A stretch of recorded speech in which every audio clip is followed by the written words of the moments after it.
So, those 14 people that showed up to the Unite the Right 2, though. J Pork's podcast.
Hey, yo!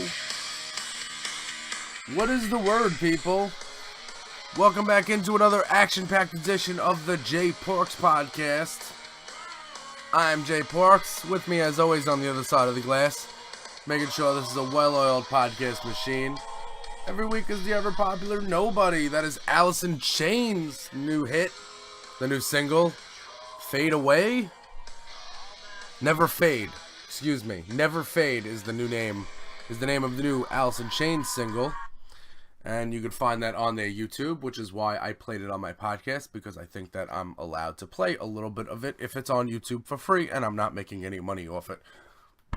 What is the word, peeps? What goes on? We got a lot to get to today. Not sure how long we're going to be able to go. I've got limited time at the I haven't come up with a name for the studio yet, but limited time here, so let's get right into it. Later we're going to talk about if you guys stick around for the entirety of this podcast, at the end we'll talk about a rapey security guard that got handsy with me at the Rob Zombie Marilyn Manson show. Deal? If you stick with me, we got this. Okay. First, let's lead with Unite the Right, okay? Remember last year? Remember Charlottesville? Well, they were back this weekend. D.C. or Charlottesville declared a state of emergency. They were ready for these guys to come. And what happened? About less than 50 people showed up. And you want to know why that is? And I'll tell you why that is. It's not because people got less racist. It's because of people like you, people like me, people like Sean King. These people who showed up last year and marched with Nazi flags and white nationalist, marches and, I'm a nationalist, and Confederate flags and all that. Here's what happened to those people. They were doxxed. They were shamed. They lost jobs. Their lives were made, difficult to live. So they decided to not march. And that's what we have to keep doing. If you're going to be someone that's racist, we are going to publicly shame you. That is it. In public, you will get shamed. Online, you will get reported as hate speech. That is what we are doing. That's what I'm doing. That's what I'm encouraging you to do. So if you see racism going on, pull out your phone. Put it on the internet. Get that person fired. And don't say that that is a violation of their First Amendment rights, that somebody can't march. Let me explain to you what the First Amendment is, because This Alex Jones has everybody all hopped up on the First Amendment this week. Let me explain to you something. First of all, it was perfect timing because last week I showed my girlfriend the Turn the Frickin' Frogs Gay video because she didn't know who Alex Jones was. And then all of a sudden, I mean, she had heard of Alex Jones, but she had never been subjected to that nonsense before. So I, of course, the nice guy that I am, I made sure I subjected her to that nonsense because why not? If Turn the Friggin' Frogs Gay has to live in my head, it's gonna live in somebody else's head too. So I showed her the thing, I think 2 weeks ago, and then all of a sudden Alex Jones got taken off Facebook and stuff. People are crying, oh, First Amendment rights. I even told my dad. My dad doesn't know who Alex Jones is, but I told him that they removed his stuff from Facebook, and he's like, well, that is a violation of his First Amendment rights. No, it is not, and I will tell you why. Are you ready? Your First Amendment protects you from being punished by the government for stuff you say. The government. It doesn't mean it protects you from holding your job. Remember when the girl wore the America Was Never Great hat at Home Depot? Was she allowed to use her First Amendment rights at work? What about players that want to kneel for the national anthem? They're not allowed to use their First Amendment rights at work, right? Yeah, because you have to choose. You can either be allowed to voice your, political opinions at work and not face recourse for it, or you can leave your politics out of work. Now, only one of those is actually a thing that works. So you decide which one you want. If, you know what I'm saying? If I was allowed to be spreading my, if I was allowed to be liberal at work, I'd have a job right now.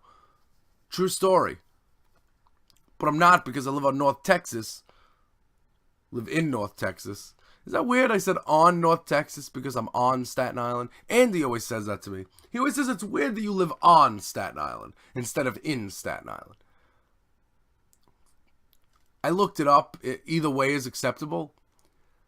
But I called Staten Island North Texas, so I just said I'm on North Texas. So good. The Unite the Right people were publicly shamed, humiliated. They lost their jobs and they didn't show up. Good. Meanwhile, there was 1,000 counter-protesters there ready for them with fascism die signs. Oh, that's amazing. I gotta move down to DC. I need to be where the action is. It's a shame that I'm up here in New York. So when Unite the Right 3 happens and there's 4 people there, 2 of them are Richard Spencer and the guy who started it, and the Bikers for Trump guy, just, remember that there are small victories, and hopefully the same amount of people that showed up to the Unite the Right 2 rally, those are the same amount of people that show up to vote Republican in November and in 2020. One more thing before I jump into Robert Mueller and Manafort and all that stuff. Michael Avenatti cannot. Just no. No. Just no. Just no. No, no, no, no, no. And I'll tell you why no. Because you're a white guy. And there is no discrimination about it with me. Old, young, you are a white guy. Stop. In case you haven't heard, Michael Avenatti was at the Wingding in Iowa. It's where presidential candidates go to kick off, to feel out things, to see if they have a shot. That's the first stop. That's where you go a couple of years before you start campaigning. You go to the Democratic Wingding. There's also a Republican one in Iowa. I'm not sure if it's called a Wingding. So it was funny because Jake Tapper asked Giuliani about it.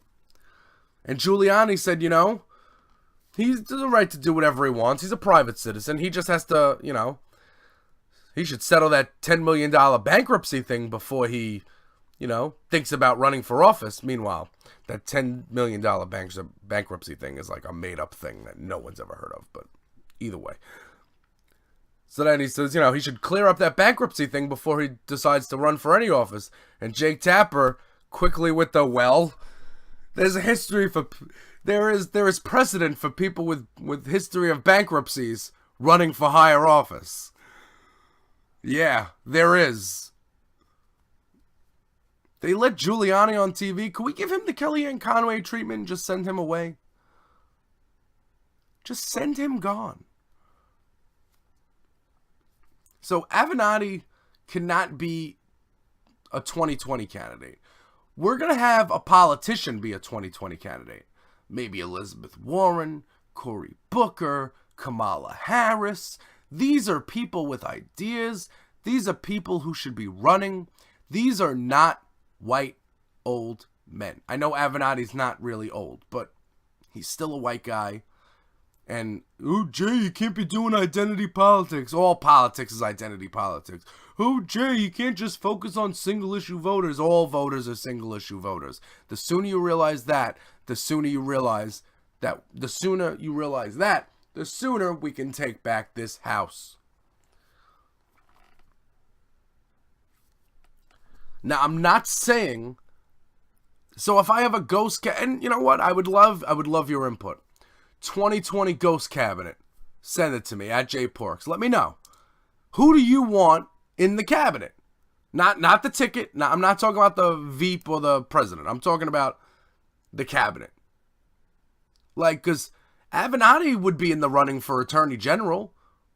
You know? I don't see why he wouldn't make the top 5, the final 5 of Attorney General on that list. He's out there. I like what he's about. He's about justice. And I'm with it. He never ran for public office before.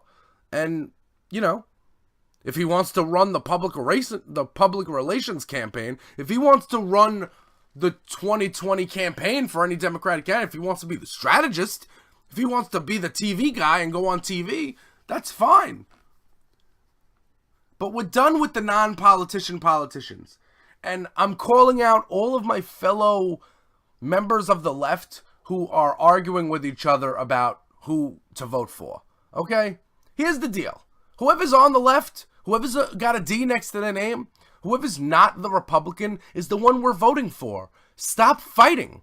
Democrat on Democrat crime, left on left crime helps nobody besides the right in November.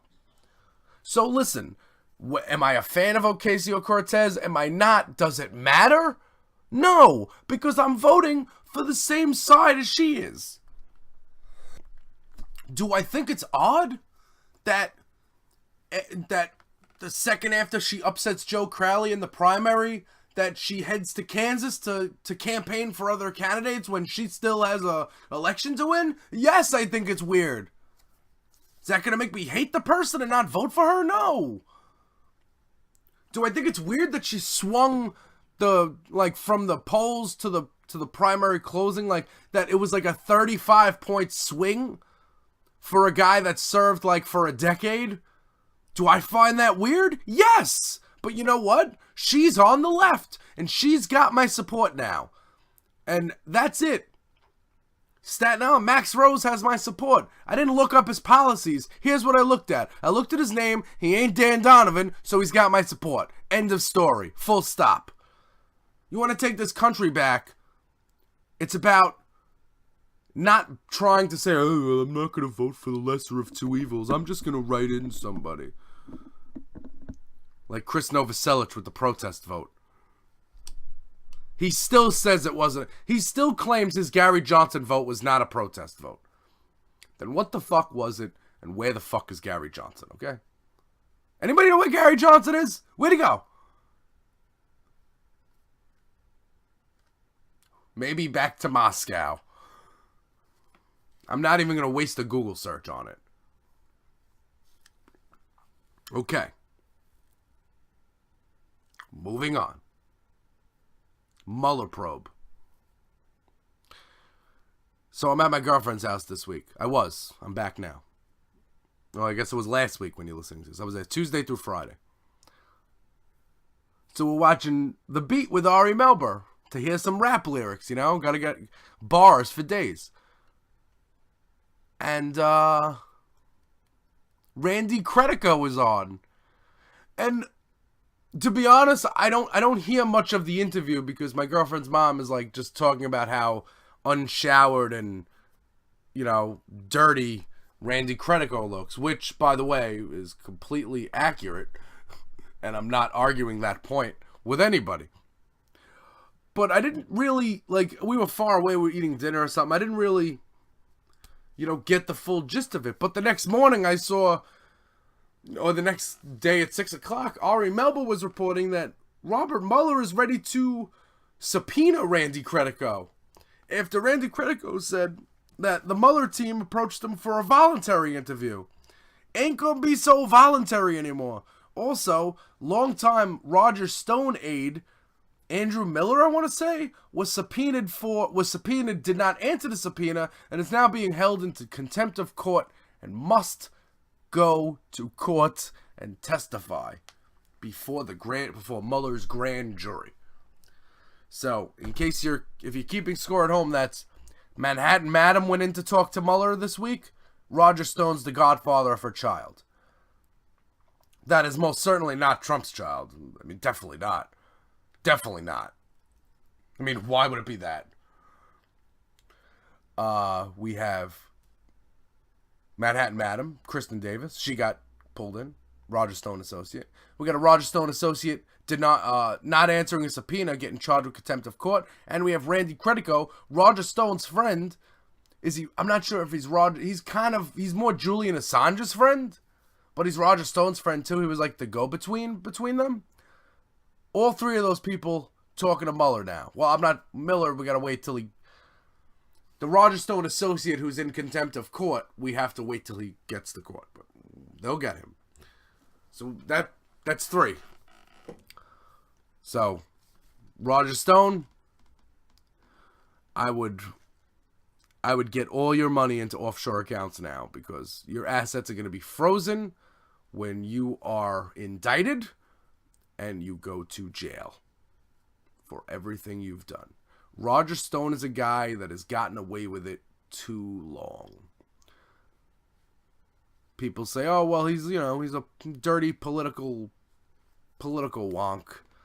He works on campaigns. He does, rat fucking and stuff, but nothing that's really serious. Yeah, well, I'm sorry if I consider treason a very serious thing. And I'm sorry if I consider conspiracy against the United States a serious thing. And I'm sorry if I know the truth, that and most people who are smart know the truth, that WikiLeaks is nothing but a Russian front. WikiLeaks is not an organization that cares about you, or cares about me, or cares about free democracies and sharing information and transparency. They don't care about that. They care about Putin's agenda and making every other country weaker to make sure that Putin's Russia gets stronger, which, by the way, don't be fooled by strongman intimidation faces and speeches and tactics and propaganda. Russia ain't doing so well economically, thanks to our sanctions. And if Trump can spell sanctions, then he can start saying that he's tough on Russia. But trust me, Dan Coates and Christopher Wray are the ones being tough on Russia. I bet you Christian Nielsen isn't even in those freaking meetings. Because she's too busy trying to lock immigrants in cages. So the wagons be circling around Roger Stone, and Paul Manafort's trial resumes this week. The prosecution is probably going to wrap it up. But there have been some interesting developments in the case. Not interesting in terms of, like, we know what's going on. Interesting in terms of, well, interesting. So this judge, T.S. Ellis, rocket docket, there's a rocket in his docket, rocket in his pocket. This guy, he admonished the prosecution for having a witness. A witness was in the courtroom that wasn't supposed to be in the courtroom when this other witness was testifying. So the judge yelled at Mueller's team. And the prosecutor was like, but look at the transcript. I told you he was going to be there. And he said, I don't care what the transcript says. Oh, we don't care what the transcript says? So then why do we have the stenographer here in the first place?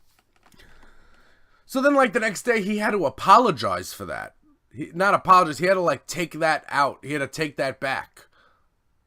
Because he was being too hard on it. And here's the thing. It's a slam dunk case. It's papers. It's a paper case. That's all we talk about. It's a paper case. Paul Manafort lied to defraud banks. He lied about how much money he had. And he laundered that money in offshore accounts. These are things that you don't even need.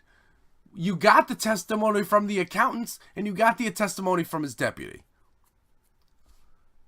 And you got the testimony from Bernie Sanders' chief strategist, Tad Devine, who was also best friends with Paul Manafort, who worked with him in the Ukraine. But, yeah, whatever. Tackle that when we need to tackle that. But on Friday, the judge called a recess for about 4 hours. And then when they came back from recess, he reminded the jury that Paul Manafort is assumed innocent on all 18 charges until the trial is over, and to not talk about the case with anybody. Their jurors, I assume they were already clear on the not talking about the case to anybody, and why do you have to mention that he's assumed innocent? What's up with that? Why the recess? We don't know what the recess was for. It's sealed. We're not gonna know. Now, people started speculating that Manafort was flipping. That's what that was. That was him in an art. That was him, seeing the writing on the wall with this case, knowing the case was about to wind down. Because here's the thing, people wanted to know why Manafort wouldn't flip before the trial, and that's because he has no reason to. You might as well try. Might as well give it a shot, And he's got another trial coming up. He can flip after this trial, He can always flip later, but I don't think Paul Manafort is one to flip. Here's why. I really think he's afraid of the Russians more than he's afraid of jail. I think he's afraid that he'll get Sergei Skripal. And I'm allowed to say that because Sergei Skripal survived. That joke is not in bad taste. It's not a joke. It's the truth. It really happened. He doesn't want to get Malaysian airline flight 187s, I don't know if that's actually the number of the flight. Because if that was the number of the flight, that would be very coincidental. So the trial resumes today. By the time you listen to this, by the time you listen to this, the trial might be over. But I really think, and I'm really afraid that this judge is trying for a mistrial. And I don't know why. I don't know why that would be anything. Because there's no way that the jury is going to be split on this. So it looks like there's every trick admonishing the prosecution, odd recesses, reminding the jury that Paul Manafort's innocent until proven guilty. Don't talk about this with anybody. Don't mention oligarchs. Don't mention Russia. Even though he worked for Russia. So there's a lot of things. Paul Manafort was paid by Russian oligarchs, and you can't mention Russian oligarchs in this case. And yet the evidence is still showing how guilty he is. If you thought the ostrich coat was just the tip of the iceberg. So if there's any sort of mistrial in this case, and Paul Manafort gets to walk, first of all, he's only going to be walking to the next courthouse to face his conspiracy to defraud the United States, conspiracy against the United States to assist a foreign power in an election. He's going to be facing those charges, so he's not walking anywhere besides to the next courthouse. But if he walks, Judge T.S. Ellis, is it T.S. Ellis? Yeah, because T.S. Eliot is the Judge Ellis must be publicly shamed. We must do to him what we did to the white supremacists. We must do to him what we did to that guy who was making fun of Spanish people, telling them to speak English, that lawyer in New York. Not violently, but we'll just go to his house and sit on his lawn. Ask him why he defrauded America. Because there is no way, there is no rhyme or reason as to why Paul Manafort would be anywhere besides jail and be found anything besides guilty for the obvious crimes he committed on paper, lying to banks with offshore money. This should be a slam dunk.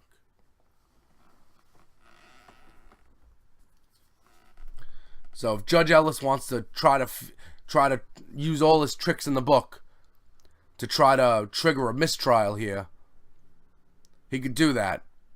But at the end of the day, Paul Manafort still has another case to get to. And I still don't see how Paul Manafort can be found anything besides guilty on these counts of tax evasion and defrauding banks. It's just impossible. Oh, man. All right. Before I get to the thread count, did anybody hear the Devin Nunes tape? Devin Nunes. So Rachel Maddow broke this week. Rachel Maddow's on it all. So there is a town hall for Republican donors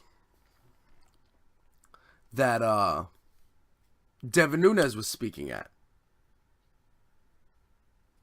And a reporter,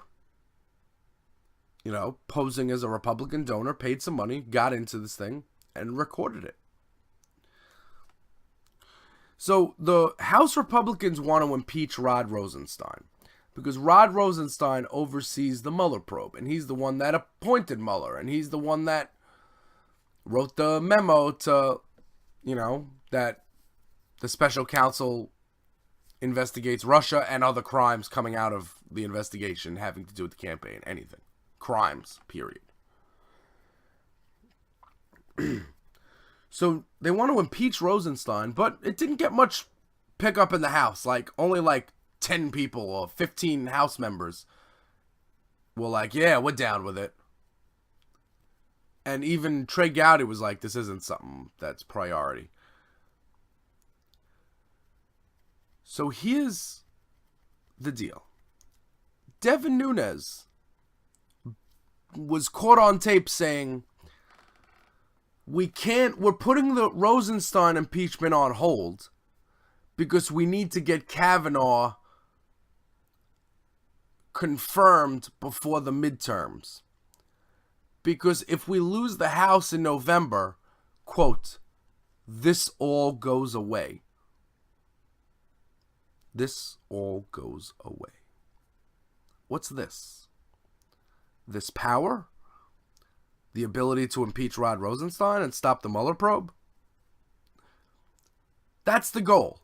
The goal is to stop the Mueller probe. And without firing Robert Mueller, what you would do is you would get rid of Rosenstein, you would appoint somebody to oversee it who you want to oversee it. But if they move forward with impeachment proceedings for Rod Rosenstein, they're going to tie up the Senate, and then the Senate's not going to get to confirm Kavanaugh, which the Senate shouldn't be confirming anyway until we get all those documents. 1% of the documents requested have been received. That can't be a thing. We need to get all of Kavanaugh's documents before he even has a hearing, which is scheduled for September 1st, I think. All those documents need to be received. But Nunes is saying that the only reason that the House Republicans hadn't really picked up on the Rod Rosenstein impeachment right now is because they don't want to clog up the Senate for Kavanaugh because they really think that they are losing the House. And they want to get Kavanaugh in there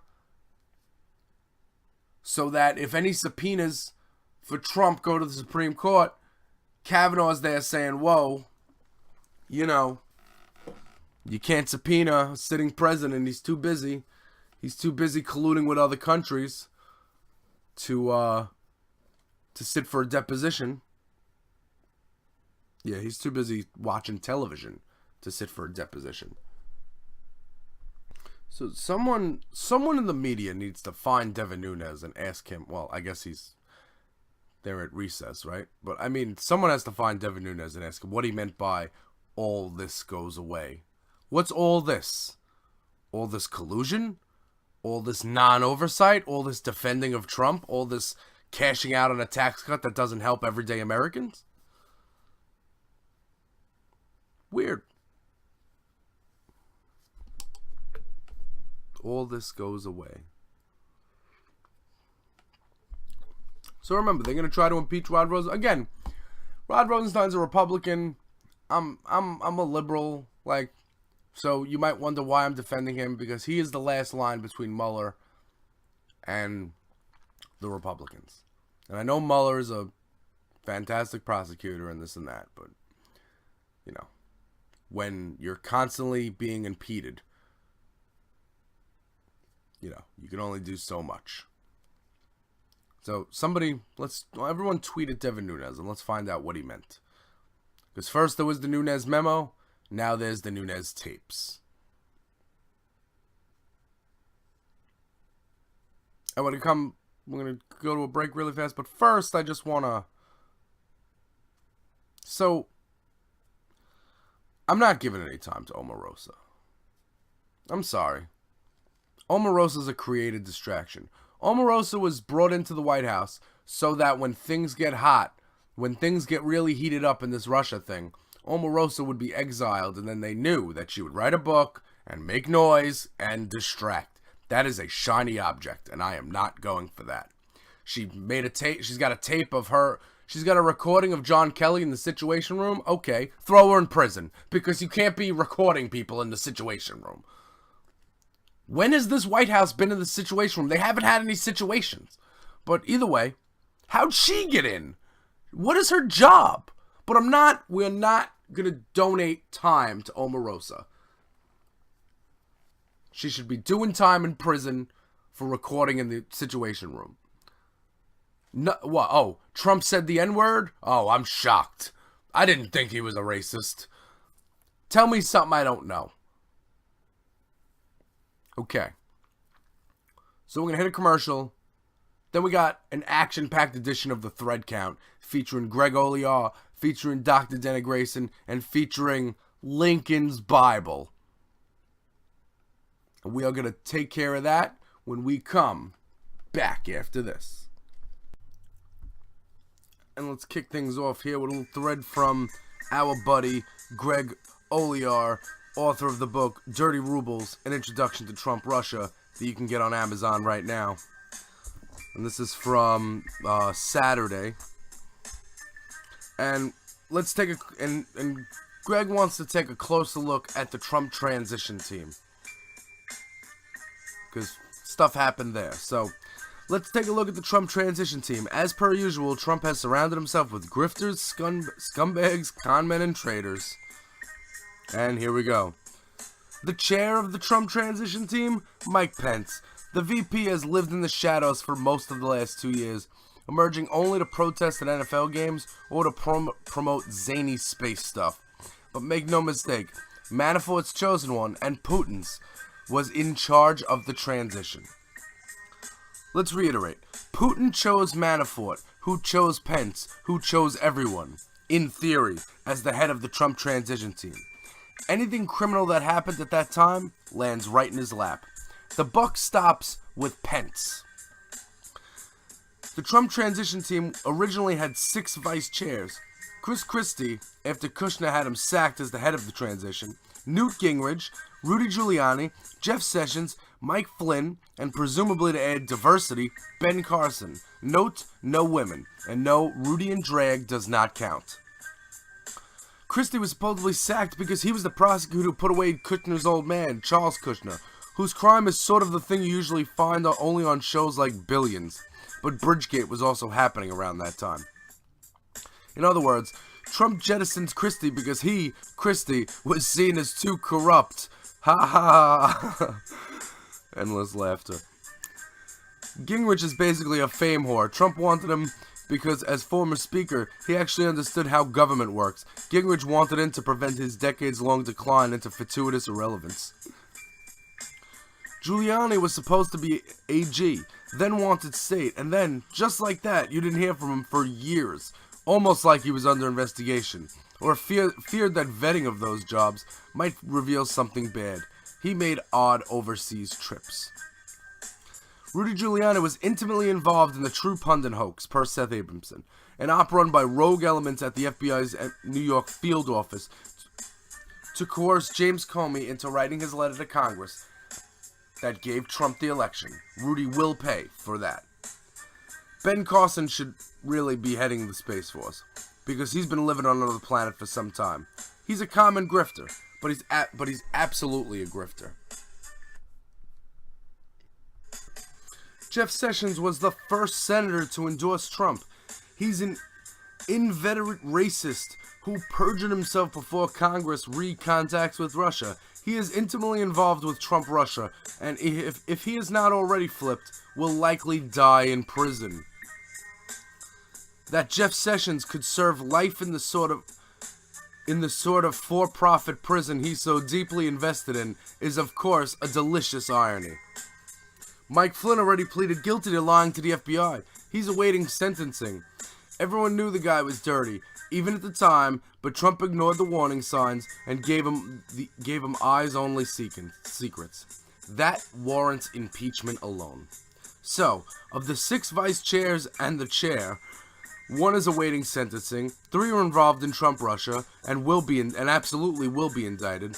The others are shady characters who won't go to prison but are failed human beings. Hashtag winning. The original 6 vice chairs were expanded to 13. QAnon would find neurological meaning there. Something to do with the last summer maybe. Probably someone convinced them that having some women around would be a good idea, which, with Pence, must have been a hard sell. One of those 7 additional vice chairs added is Katie McFarland. She was basically the Rick Gates to Mike Flynn's Paul Manafort. It's a perfect analogy. She's also complicit in Trump-Russia, although we're not sure how much.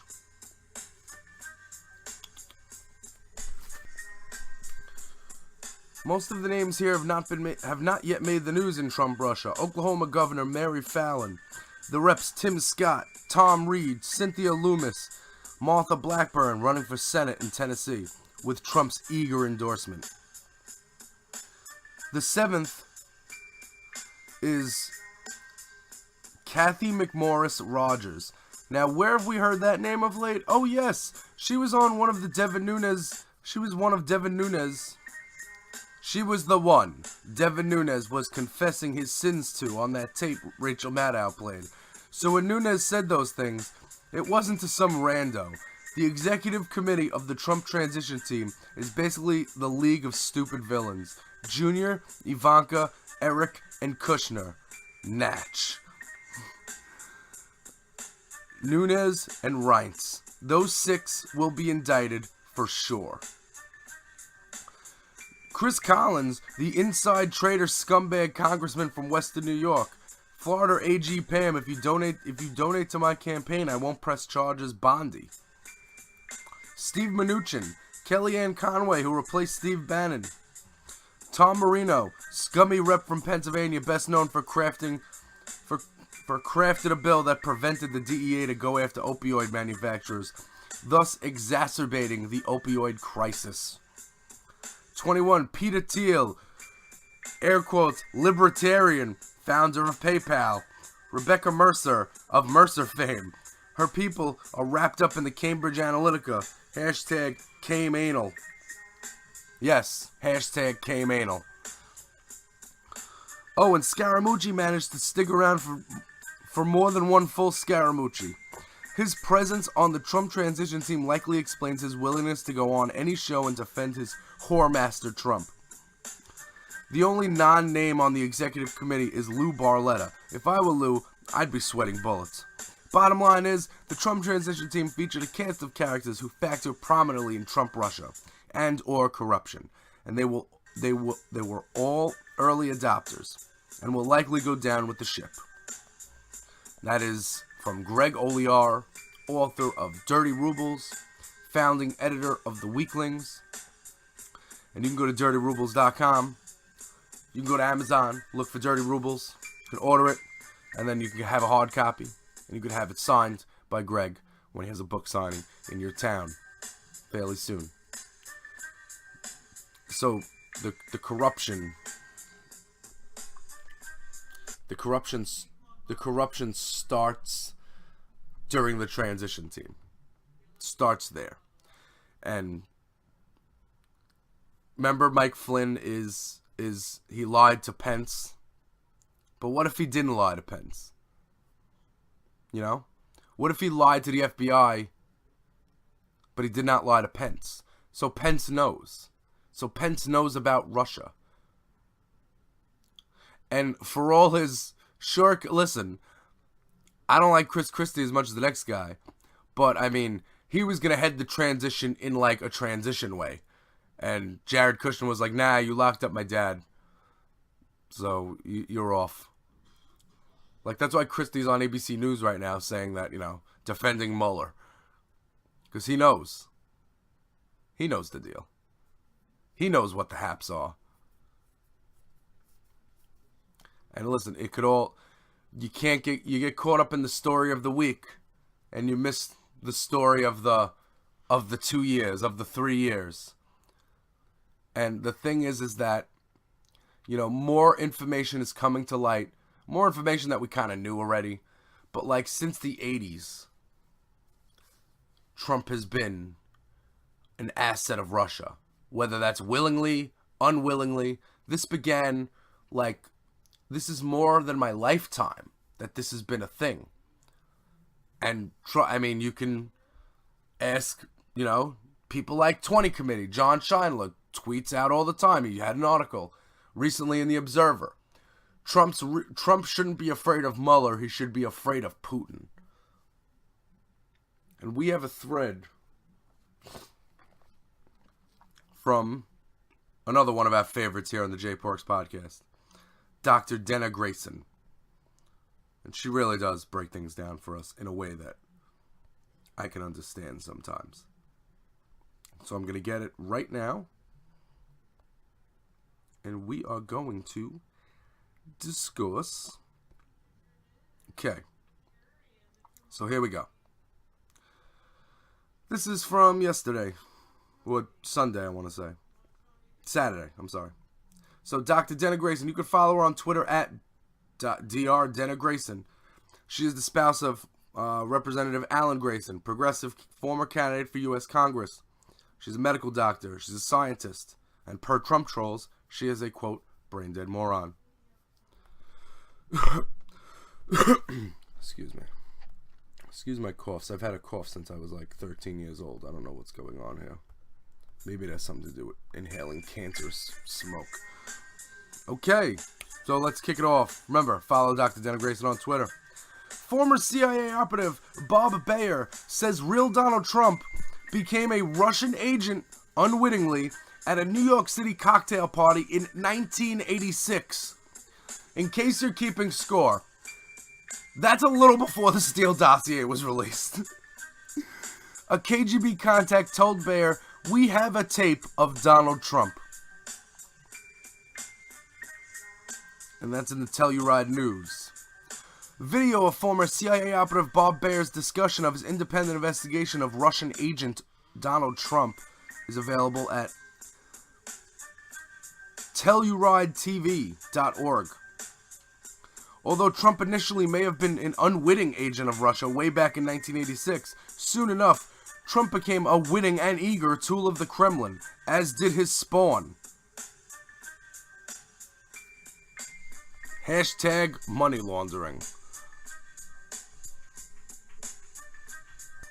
There's an article in the Telluride Daily Planet that I'll share, that I'll put on the notes. But yeah, so basically there are tapes. And just quickly following up on the point of he's been an unwitting agent of Russia since 1986.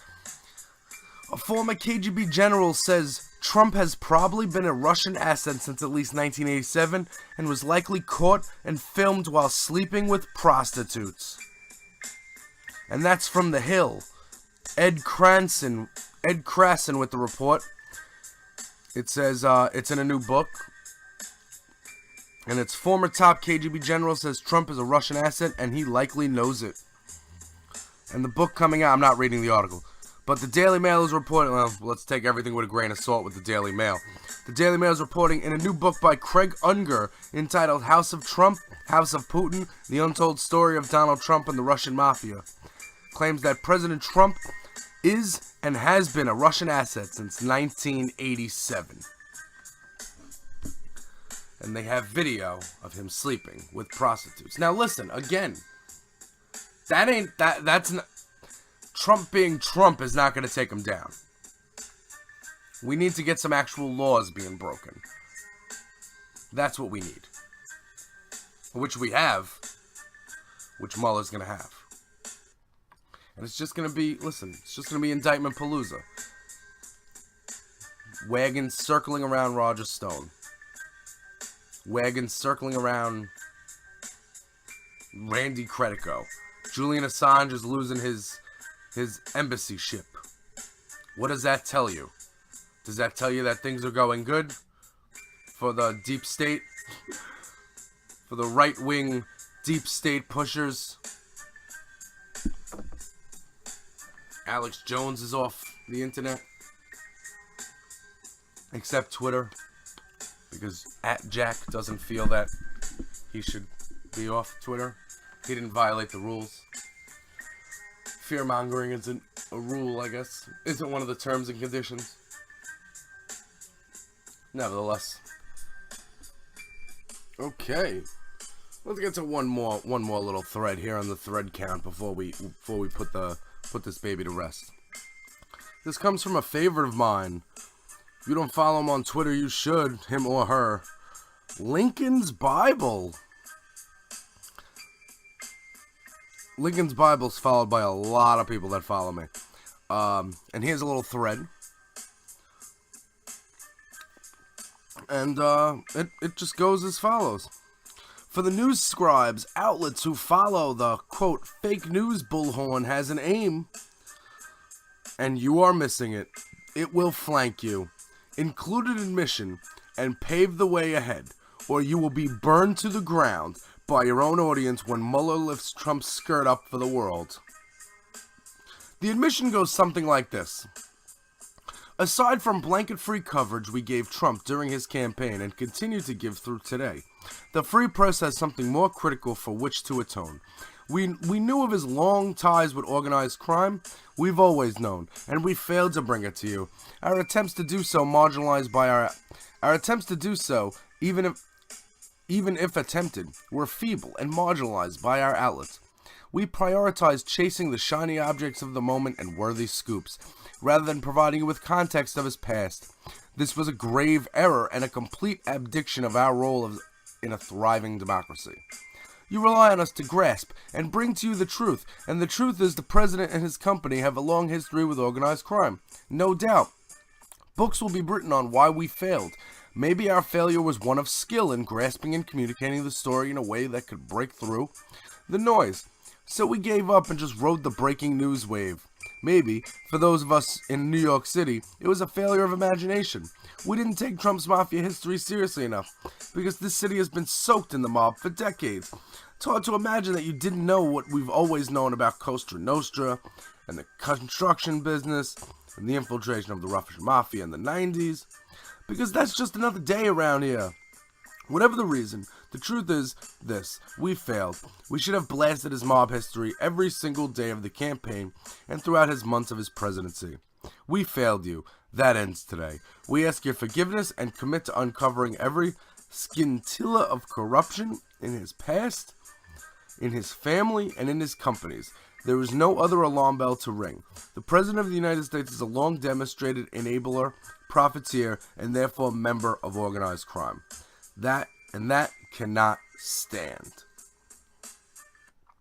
So, that's what the media is going to be saying to us in a couple of weeks. Well, they're going to be like, oh, we're sorry. Like, I could talk about how I watch cable news all the time. And I could talk about how, oh, this channel has a couple of people that I like. But the fact of the matter is that every single day, people talked about emails rather than talking about an actual mobster. Somebody who is actually involved in organized crime. Somebody who's actually involved in the destruction of cities. And I mean Atlantic City. And I know I know you think he's into construction. I think he's into destruction. As you may have noticed by everything he touches dies. It's Rick Wilson's new book. Everything Trump touches dies. But yeah, so the media with the running his rallies live. There was a study done coming towards the end of the election that how much free advertising he gets just by saying outlandish stuff. Like, so he didn't have to actually spend money on, like, commercials and stuff. Because he was getting free airtime. Every time he speaks, they throw him on television because, this can't be real. Well, I think we've passed the point of this can't be real. We need to get to the point of this can't be real. Like, we can't allow this to be real anymore. You know what I'm saying? Does that make any sense? So I would definitely go follow Lincoln's Bible on Twitter. I'd follow Greg Oliar on Twitter. Dana Grayson, Eric Garland, 20 Committee. All these people. Molly McHugh. Follow all these people on Twitter and get your own healthy helping of the thread count every week. So it doesn't only have to be, you don't only get it here on the Jay Porks podcast. You can get it in IRL. That's in real life. So, stick with it. We'll get to a quick commercial, and we will come back after this. Representing Staten Island. Hey, yo. Jay Porks here, recording my own commercials, and just want to let you know you can keep it locked to East Coast Radio on iTunes for all the latest Jay Porks podcast endeavors. And if you keep it locked to AndyDare.com, you will get every Monday the long-form edition of the Jay Porks podcast. And East Coast Radio on iTunes is where you're going to get a brand new episode every Friday of Dies in Your House. That's East Coast Radio for the least heard voices. Now, back to your regularly scheduled programming. Representing Staten Island. And we're back. Well, another action-packed edition of the Thread Count here on the Jay Porks podcast. Alright, you may have seen me tweeting the other day. I was rage tweeting in Camden. You guys have been good, so I'll talk about something in my real life for a second. Give you a little taste of what the podcast used to be. So we're in Camden, me and my girlfriend and her friends. We're going to see Rob Zombie and Marilyn Manson. Now, if you want to hear all about, if you want to check out cool photos and videos and about 37 words having to do with that show, you can head over to ContentConfessions.com right now and check it out. Because that's where I posted the review. That's where I post the reviews. So I don't have to talk about the show. But nonetheless, some stuff went down on the way in that I thought I'd like to share with you. So, we all know they got these, they have metal detectors at every concert, because there's no wall and Muslims are allowed in. So, metal detectors need to be... No, we have metal detectors at every concert. Metal detectors at every event. Metal detectors everywhere. Which is fine. I had no intention on bringing anything illegal of the metal variety inside.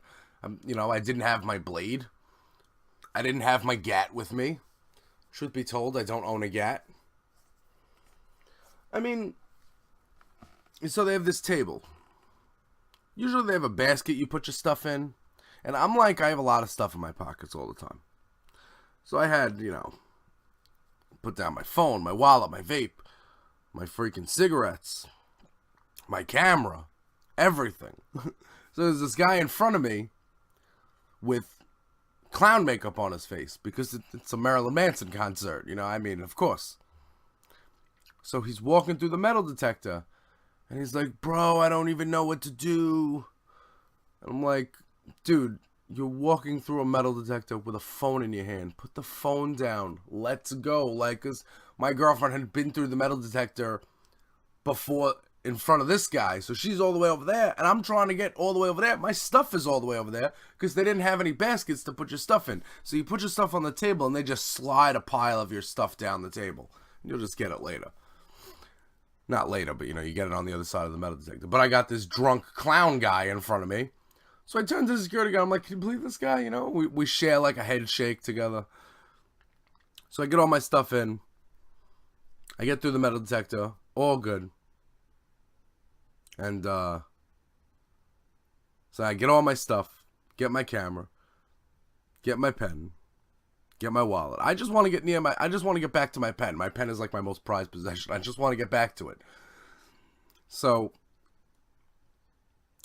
we get there, we wait for our two other friends, and then we go to where we get our tickets scanned.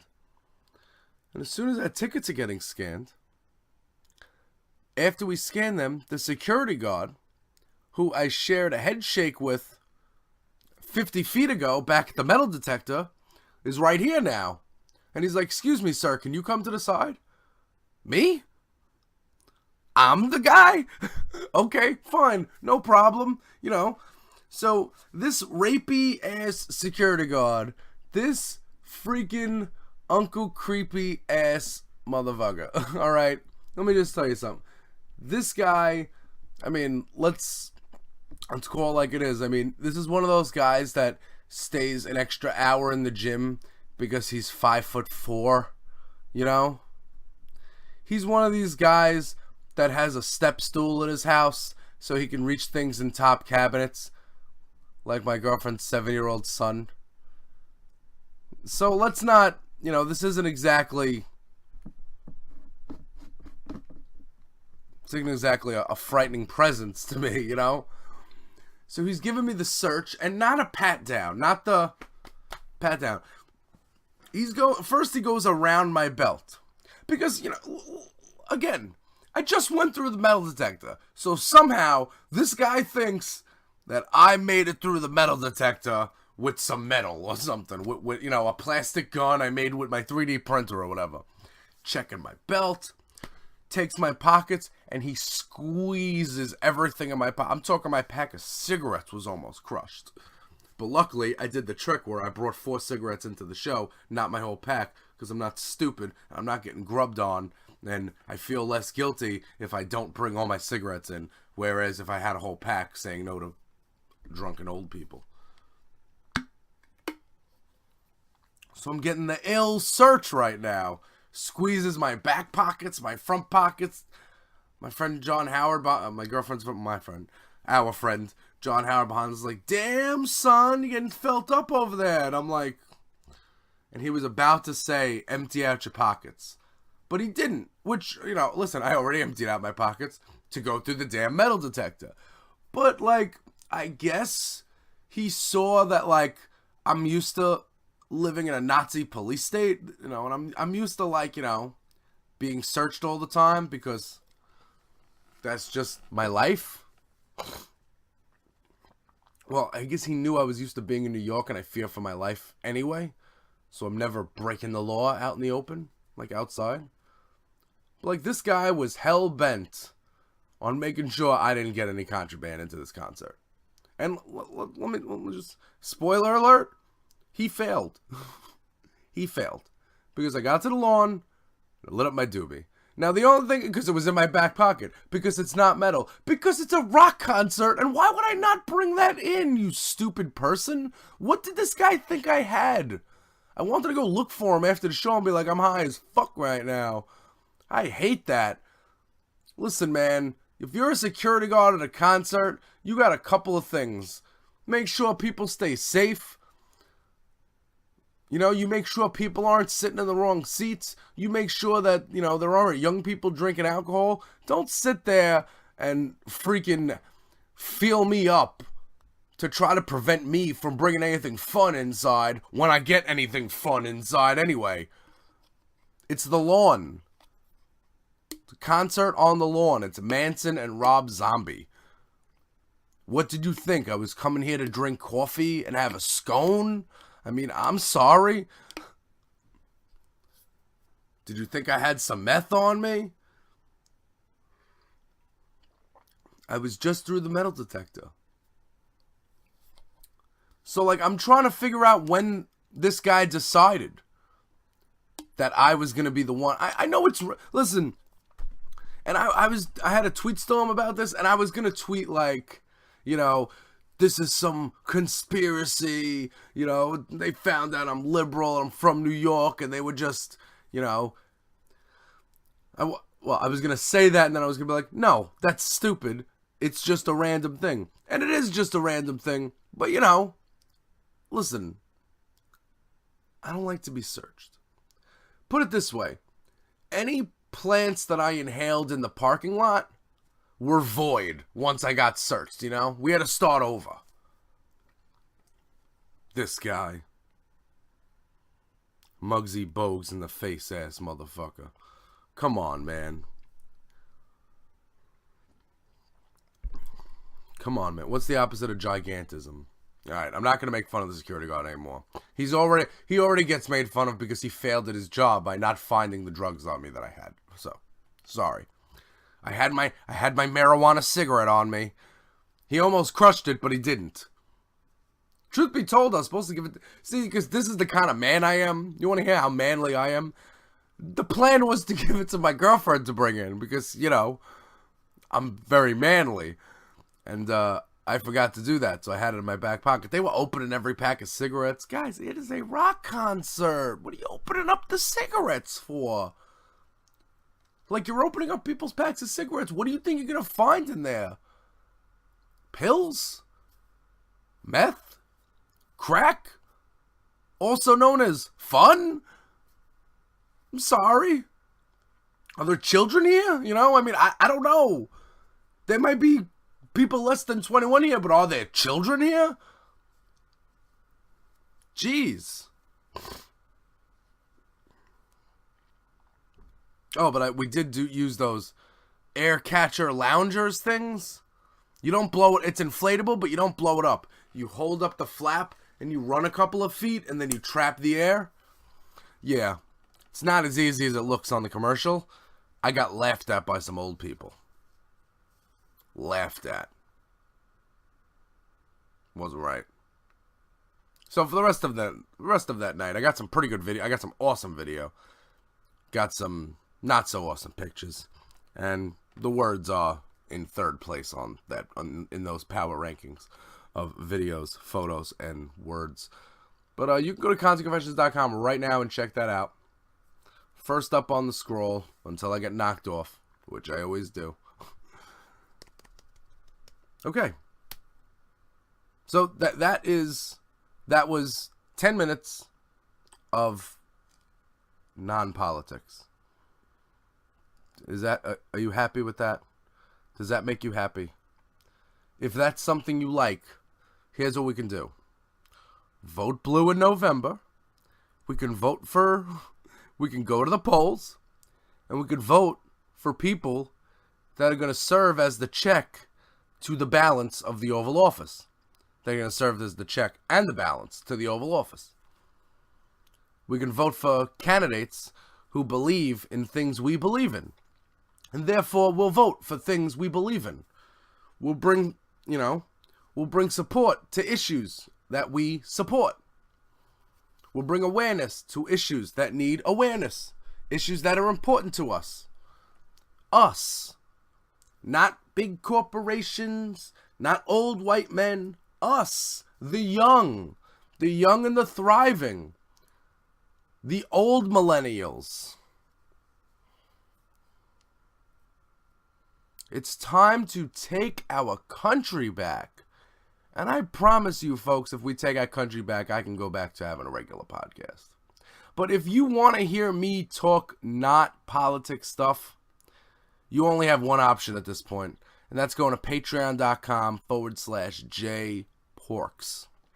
That's right. There are tiers you can join. There's a first tier, a second tier, a third tier. They all get you bonus content. They all get you personalized artwork every month. They all get you the video of me doing karaoke, It's the End of the World as We Know It, without looking at the lyrics. You get that automatically with your sign up.